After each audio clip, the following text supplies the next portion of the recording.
మనకి second paper library information సైన్స్లో ఈ వీడియోలో మనం మెటాడేటా అండ్ డూప్లిన్ కోడ్ గురించి తెలుసుకుందాం అన్నమాట. డూప్లిన్ కోడ్ గురించి ప్రధానంగా తెలుసుకుందాం. దానికి బేసిక్గా అసలు మెటాడేటా ఏంటి అనేది దాని గురించి తెలుసుకుని డూప్లిన్ కోడ్ ఏంటి అనేది మనం తెలుసుకున్నాం అన్నమాట. అయితే మెటాడేటా అనేది మనకి ఈ మెటాడేటా అంటే డేటా అబౌట్ డేటా అంటారు అన్నమాట.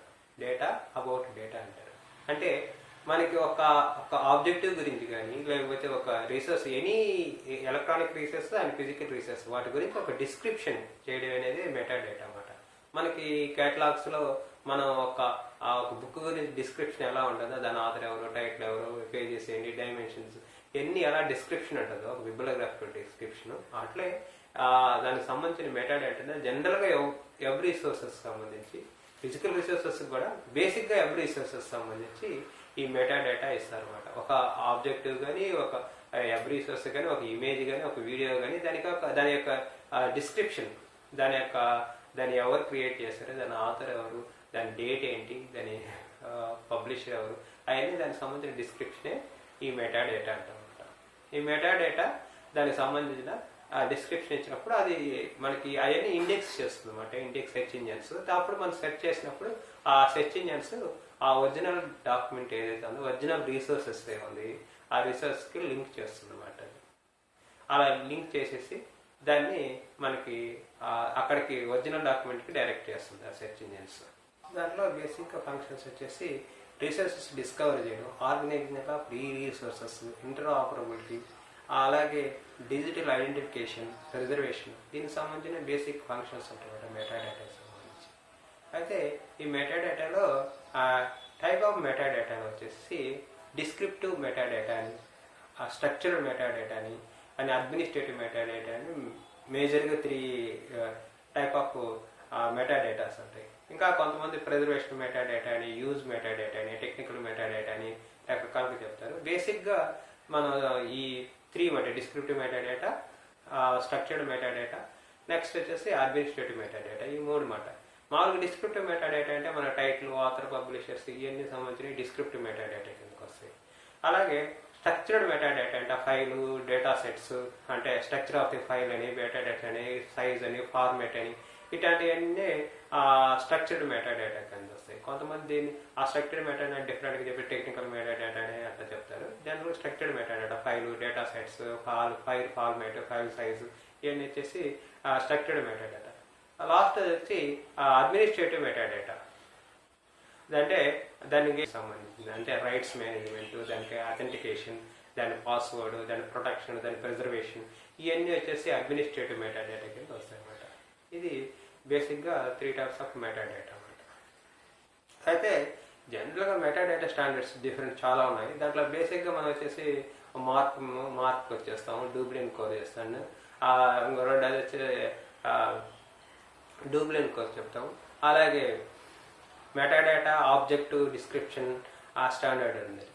అండ్ మనం మోడ్స్ అంటాం, మ్యాడ్స్, మోడ్స్ అలాగే బిబ్లియోఫ్రేమ్ ఉంది, బిబ్లియోగ్రాఫిక్ ఫ్రేమ్ వర్క్. ఇవన్నీ కొన్ని స్టాండర్డ్స్ మాట దాని మెటాడేటా స్టాండర్డ్స్ అవి. వాటిలో డూప్లిన్ కోడ్ అంటే మార్క్ చాలా లెంగ్తీగా ఎక్కువ డిస్క్రిప్షన్ ఉంటుంది అనమాట. డూప్లిన్ కోర్ వెరీ సింపుల్ డిస్క్రిప్షన్ అనమాట. అంటే ఎందుకు డూప్లిన్ కోర్ అంటే డూప్లిన్ కోర్ చాలా ఈజీగా అంటే నాన్ క్యాటలాగర్స్ అంటే ఈ లైబ్రరీ సైన్స్ లేదా కేటలాగ్ ఇటువంటి పరిచయం లేని వాళ్ళు కదా ప్రతి ఒక్కరు కామన్ పీపుల్ కూడా మనకి వెబ్లో రీసోర్సెస్ అప్లోడ్ చేయడానికి, వాళ్ళకి ఈ మెటాడేటా ఇవ్వడానికి, వాళ్ళకి ఈజీగా ఐడెంటిఫై చేసేందుకు, వాళ్ళకి తెలుసుకోవడానికి ఈ డూప్లిన్ కోర్ ప్రధానంగా ఉపయోగపడుతుంటాయి. మెయిన్గా వెబ్ రిసోర్సెస్కి ఉపయోగిస్తారు. బట్ ఇది అన్నిటికీ ఫిజికల్ అండ్ ఎలక్ట్రానిక్ రిసోర్స్ అన్నిటికీ డిస్క్రిప్షన్ ఇస్తారు. కానీ బేసిక్గా వెబ్ రిసోర్సెస్కి ఉపయోగిస్తుంది అన్నమాట మెయిన్గా. అదే మోడ్స్ వచ్చేసి metadata object description standard modes. అది వచ్చేసి ఈ రెండింటి మధ్యన ఉంటుంది అన్నమాట. ఇది హెవీగా ఉంటుంది, ఇది వెరీ సింపుల్. డూప్లిన్ కోర్ వెరీ సింపుల్గా ఉంటుంది. మార్క్ వచ్చి చాలా ఫుల్ డీటెయిల్గా ఉంటుంది. ఈ మోడ్స్ అనేది మీడియంగా ఉంటుంది అన్నమాట. అయితే ఇక్కడ మనం ఓన్లీ డూప్లిన్ కోర్ గురించి తెలుసుకుందాం. డూప్లిన్ కోర్ ఈ డూప్లిన్ కోర్ ఆ మెటాడేటా అనేది ఇది మెటాడేటా స్టాండర్డ్. ఇది మొట్టమొదటగా మనకి 1995లో స్టార్ట్ చేశారు అనమాట. అప్పుడు ఓసిఎల్సి వాళ్ళు centre for super computing applications అని ఆ సెంటర్ వాళ్ళు వీళ్ళిద్దరు కలిపేసి ఒక వర్క్ షాప్ కండక్ట్ చేశారు డూబ్లిన్ అని ఓహియోలో మాట. ఒక ప్రాంతం డూబ్లిన్ అనేది ఒక ప్రాంతం అన్నమాట యుఎస్ఏలో. ఆ డూబ్లిన్ ఓహియోలో వీళ్ళు కండక్ట్ చేశారు వర్క్ షాప్. ఆ ఫస్ట్ వర్క్ షాప్ ఆ డూబ్లిన్లో జరిగింది అనమాట. అందుకని దాన్ని డూబ్లిన్ కోర్ అని వర్క్ షాప్ అని దానికి నామకరణం చేయడం జరిగింది అనమాట. డూబ్లిన్ కోర్ అది 1995లో చేశారు అనమాట. అంటే ప్రతి ఒళ్ళు ఈజీగా ఈ మెటాడేటా అంటే కేటలాగర్స్ కాకుండా ఎక్స్పర్ట్లే కాకుండా సాధారణమైన ప్రతి ఒళ్ళు ఎలక్ట్రానిక్స్ రీసెర్చ్ అప్లోడ్ చేస్తారు కాబట్టి అందరూ ఈజీగా ఇచ్చేయడానికి వీళ్ళు చేశారు అనమాట. ఫస్ట్లో దీంట్లో ఈ డూప్లిన్ కోర్లో స్ట్రక్చర్ తెలుసుకుందాం. ఫస్ట్ ఏముంటుంది దీంట్లో స్ట్రక్చర్లో. మనకి దీని ఏంటంటే డూప్లిన్ కోర్ మెటాడేటా ఇనిషియేటివ్ అంటారు, డూప్లిన్ కోర్ మెటాడేటా ఎలిమెంట్స్ అంటారు, ఎలిమెంట్స్ సెట్ అంటారు అనమాట. వీటిలో 3 ఉన్నాయి. ఫస్ట్ స్ట్రక్చర్లో ఎలిమెంట్స్, రెండోది క్వాలిఫైయర్స్, మూడోది వచ్చి డిసిఎంఐ టైప్స్ అనమాట. అంటే metadata Dublin core metadata initiative types అనమాట. ఈ 3 బేసిక్గా స్ట్రక్చర్లో ఉన్నాయి. ఫస్ట్ ఎలిమెంట్స్ అనమాట. ఎలిమెంట్స్ అంటే మనకి ఈ ఫస్ట్ 1995లో వచ్చేసి 13 ఎలిమెంట్స్ చెప్పారు అనమాట. 13 ఎలిమెంట్స్ తర్వాత 15 ఎలిమెంట్స్. బేసిక్గా 15 ఎలిమెంట్స్ మనం ఈ డూప్లిన్ కోర్లో స్టాండర్డ్గా అందరూ యూజ్ చేసేది ఈ 15 ఎలిమెంట్స్ స్టాండర్డే అందరూ యూజ్ చేస్తారు అనమాట. అయితే 15 తర్వాత కొన్నిట్లో క్వాలిఫైడ్ మెథడ్ చెప్తాను దాని గురించి. క్వాలిఫైడ్ దాంట్లో 18 కూడా వస్తుంది. ఈ 15 ఎలిమెంట్స్లో ప్రధానమైనవి మనకి title, creator, subject, description, contributor. అంటే క్రియేటర్ మెయిన్ ఆథర్ కింద వస్తే, సెకండరీ ఎవరైతే రెస్పాన్సిబిలిటీయో వాళ్ళు కాంట్రిబ్యూటర్ కిందకి వస్తారు అనమాట. Date, format, identifier, language, publisher, relation, coverage, source, resource type and rights అంటారు. ఇవి ప్రధానమైనవి అనమాట. నెక్స్ట్ క్వాలిఫైయర్స్ అంటే ఈ ఎలిమెంట్స్ కంటే స్కోప్ తక్కువ ఉంటుంది అనమాట. క్వాలిఫైయర్స్ అనేది ఇప్పుడు మనకి టైటిల్ ఉంది, టైటిల్కి ఆల్టర్నేటివ్ టైటిల్ ఉన్నందుకు ఆల్టర్నేటివ్ టైటిల్, ఇవన్నీ వాటి కిందకి వస్తాయి, క్వాలిఫైయర్స్ కింద వస్తాయి. వాటి రిఫైన్మెంట్స్ అంటామన్నమాట. అండ్ ఈ క్వాలిఫైయర్లో క్వాలిఫైయర్ రిఫైన్మెంట్స్ ఎన్కోడింగ్ స్కీమాస్ అని ఉంటాయి, 2 ఉంటాయి వాటిలో. అంటే రిఫైన్మెంట్స్ ఉంటాయి, ఎన్కోడింగ్. అంటే ఈ క్వాలిఫైయర్స్లో మనం ఆల్టర్నేటివ్ టైటిల్స్ అవన్నీ ఇస్తాం అన్నమాట.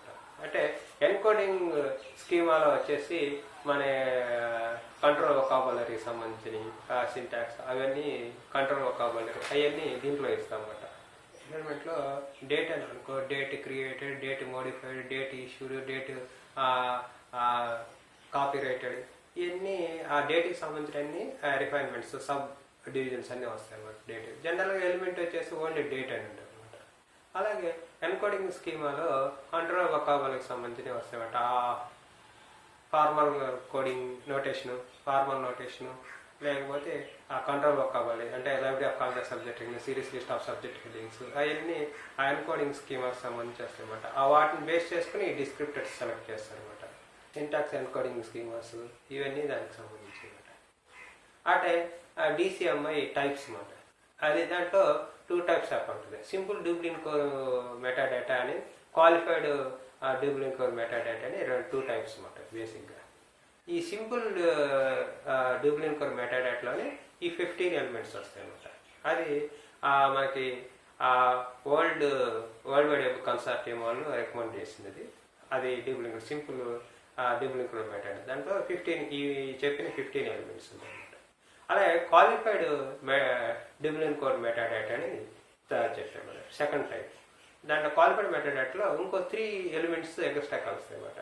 దాంట్లో ఆడియన్స్ వచ్చేసి ప్రొవిన్సెన్సెస్, లేకపోతే రైట్ హోల్డర్స్, ఈ 3 అడిషనల్ ఎలిమెంట్స్ అనమాట. 3 ఎలిమెంట్స్. అప్పుడు దాంట్లో 18 elements. Qualified Dublin core మెటాడేటాలో 18 elements ఉంటాయి అన్నమాట. అది మనం ఇచ్చేప్పుడు క్వశ్చన్ అది చాలా గమనించుకోవాలి. కొన్నిసార్లు క్వాలిఫైడ్ మెటాడేటా ఎలిమెంట్స్లో ఈ కింద వాటిలో లేనిది ఏంది అని అట్లా కూడా ఇస్తున్నాడు. అందుకని క్వాలిఫైడ్ మెటాడేటాలో 3 మాట. ఆడియన్స్ వచ్చేసి ప్రవీణ్ సెన్సెస్ లేకపోతే రైట్ ఫోల్డర్స్, ఈ 3 అడిషనల్గా వచ్చిన ఎలిమెంట్స్ అన్నమాట. అందుకని ఈ క్వాలిఫైడ్ మన డి స్పేస్లో వచ్చి జస్ట్ మోడిఫికేషన్స్తో ఈ qualified Dublin core metadata ఎలిమెంట్స్నే use చేస్తున్నాం అనమాట డి స్పేస్లో. అందుకని ఇది ఈ సింపుల్ డూప్లిన్ కోర్ మెటాడేటా ఎలిమెంట్స్ ఏంటి, క్వాలిఫైడ్ మెటాడేటా ఎలిమెంట్స్ అడిషనల్గా వచ్చినాయి ఏంటి అనేది మనం జాగ్రత్తగా ఐడెంటిఫై చేయాలి. చాలాసార్లు ఈ డూప్లిన్ కోర్స్ సంబంధించి ఎలిమెంట్స్ ఇస్తున్నాడు, ఈ ఎలిమెంట్స్ లేని లాస్ట్ టైం ఇచ్చాడు, ఈ కింద వాటిలో లేనిది ఏందన్నాడు, ఆథర్ అని ఇచ్చాడు. మనం జనరల్గా ఆథర్ లేకుండా అసలు ఉంటుందా ఎలిమెంట్ అనుకుంటాం, కానీ దీంట్లో ఆథర్ ఉండదు. జనరల్గా క్రియేటర్ అంటారు, కాంట్రిబ్యూటర్ అంటాం అన్నమాట. ఆథర్ అనే ఎలిమెంట్ అనే పేరుతో ఉండదు అన్నమాట. అందుకని అక్కడ రాంగ్ ఏంటంటే అక్కడ ఆథర్. అందుకని మనం జాగ్రత్తగా మనం సెలెక్ట్ చేసుకునేప్పుడు క్వశ్చన్ చాలా జాగ్రత్తగా చూసుకోవాలి. ఆథర్ అనగానే ఆథర్ లేకుండా ఎలా ఉంటుంది డిస్క్రిప్షన్లో అనుకుంటాం, కానీ అక్కడ వాళ్ళు డేటా ఎలిమెంట్స్లో ఇచ్చినప్పుడు క్రియేటర్ ఇచ్చారు, కాంట్రిబ్యూటర్ ఇచ్చారు, ఆథర్ అని ఇవ్వలేదు అనమాట. అక్కడ మనకి అక్కడ రాంగ్ తెచ్చేసి ఆథరే ఇచ్చారు. అందుకని మనం ఆ డూప్లిన్ కోర్ ఎలిమెంట్స్ ఆ 15 ఎలిమెంట్స్ ఏమనేది ఈ 3 ఎలిమెంట్స్ అడిషనల్గా ఏంటి అనేది మనం ఐడెంటిఫై గుర్తుపెట్టుకోవాలి.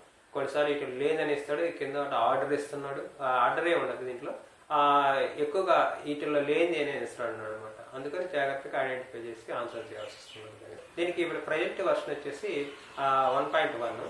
అయితే ఈ simple metadata Dublin core metadata and qualified Dublin core metadata ఈ రెండింటిని 2008లో ఇంటిగ్రేటెడ్ చేశారు. ఈ ఇంటిగ్రేట్ చేసి డూప్లిన్ కోర్ టర్మ్స్ అని ఇచ్చారనమాట. 12 టర్మ్స్ ఉంటాయి డూప్లిన్ కోర్ టర్మ్స్, కానీ ఎక్కువ మంది ఇలా విడివిడిగా ఓడుతూనే ఉన్నారు. కానీ డూప్లిన్ కోర్ టర్మ్స్ అని ఇంకోటి ఉన్నారనమాట. అది 2008లో ఇంటిగ్రేట్ చేసి డూప్లిన్ కోర్ టర్మ్స్ అన్నమాట. అయితే ప్రజెంట్ ఈ ఐడెంటిఫై చేసిన మొత్తం ప్రాపర్టీస్ ఏంటంటే 55 ఉన్నాయి మొత్తం టోటల్గా. వాటిని ప్రాపర్టీస్ అంటారు అనమాట. ఈ సబ్ డివిజన్స్ అన్నీ కలిపి ఇప్పుడు దాంట్లో డేట్ అనుకో, date qualified, date modified, date copyrighted, date issued, ఇట్లాంటి అన్నీ కలిపేసి ఇప్పుడు 55 ఉన్నాయి అన్నమాట టోటల్ ప్రాపర్టీస్ అనమాట ఈ డూప్లిన్ కోర్స్ సంబంధించి. మనం జనరల్గా అంటే ఎలిమెంట్స్ కింద చెప్పినప్పుడు 15 ఎలిమెంట్స్ ఉంటాయి, క్వాలిఫై చెప్పినప్పుడు 18 చెప్తాం అన్నమాట. గ్రూప్ ఆఫ్ టర్మ్స్లో వచ్చేసి క్లాసెస్ అంటారు దీంట్లో డూప్లిన్ కోర్లు. అలాగే డూప్లిన్ కోర్లకు దీనికి సంబంధించిన స్టాండర్డ్స్ అనమాట. స్టాండర్డ్స్లో ISO 15836 2009 స్టాండర్డ్ ఒకటి, అలాగే ANSI NISO అంటే అమెరికన్ నేషనల్ స్టాండర్డ్, అది Z39.85 2012 అంటే రిలీజ్ 2013. అంటే IETF RFC 5013 August 2007 ISO standard. ఇవి మనకి ఈ డూప్లిన్ కోర్ సంబంధించిన ప్రధానమైన ఇంటర్నేషనల్ అండ్ స్టాండర్డ్స్ మాట ఇవి. దీనికి సంబంధించిన ఈ 3 స్టాండర్డ్స్ కూడా మనం గుర్తుపెట్టుకోవాల్సి వస్తుంటుంది అన్నమాట. అంటే వాళ్ళు స్టాండర్డ్స్ ఇచ్చినప్పుడు ఇది దేనికి సంబంధించిన స్టాండర్డ్స్ అన్నప్పుడు Z3985 అనేది అది డూప్లిన్ కోర్ మెటాడేటా స్టాండర్డ్ అన్నమాట. ఇవి ప్రధానమైన స్టాండర్డ్స్. ఏదైనా స్టాండర్డ్స్ అడిగినప్పుడు ఈ 3 స్టాండర్డ్స్ మనం చూసుకోవాల్సి. ఇవి మనకి డూప్లిన్ కోర్కి సంబంధించిన ప్రధానమైన ఇన్ఫర్మేషన్ అన్నమాట. ఇది తరచుగా క్వశ్చన్స్ ఇస్తాడు. ఇది స్టాండర్డ్స్. ఇంకా డిఫరెంట్ స్టాండర్డ్స్ ఉన్నాయి. బిబ్లో యొక్క ఫ్రేమ్వర్క్, బిబ్ ఫ్రేమ్ అంటాం, మోడ్స్ అంటాం, మ్యాట్స్ అంటాం. అంటే డిఫరెంట్ స్టాండర్డ్స్, చాలా స్టాండర్డ్స్ ఉన్నాయి మెటాడేటా స్టాండర్డ్స్. ప్రధానమైనది ఈ Dublin core very simple metadata standard అనమాట. Simplified metadata standard. మార్క్ అనేది మార్క్ 21 అనేది చాలా ఎలాబరేటెడ్ అనమాట. ఇది సింప్లిఫైడ్, ఇది సంబంధించిన మెటాడేటా స్టాండర్డ్. దీన్ని మీరు కరెక్ట్గా ఆన్సర్ చేస్తారని అన్నీ చూసుకుని. Thank you.